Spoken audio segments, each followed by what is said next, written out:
I spoke to two longtime law enforcement veterans who say whether or not they support this idea of defunding the police depends on what you're talking about. If you're talking about shifting money from the police to other areas that will serve society, then they're on board. But if by defunding you're talking about abolishing police departments, not so much. This has been a nightmare that none of us ever want to relive.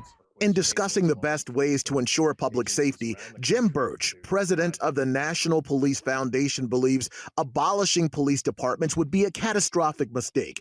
But he says shifting money to other agencies could work, especially when it comes to issues like mental health. A police officer only has a few tools at their disposal to handle any situation that they come upon. A mental health crisis is not a great matchup for a police officer. But he adds there can be concern. Are they going to be available to respond at 2 a.m. on Saturday morning?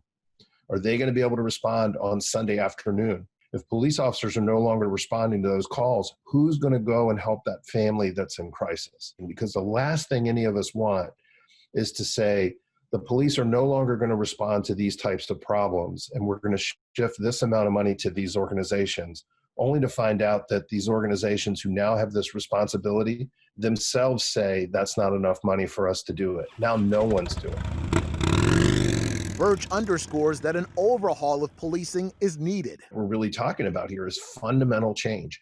We're not talking about something that you can fix in 4 hours of training.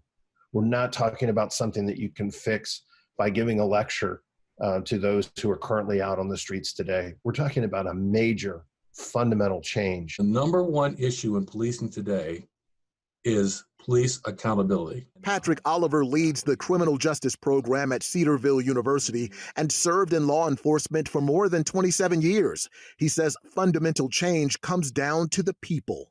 Government is best served by godly men and women who understand that they're accountable ultimately to God. He says government is God-ordained, and the power an officer wields is second to none. So from verbal warning to deadly force, that's how much discretion a law enforcement officer has in our society. That's more than any other job in our society.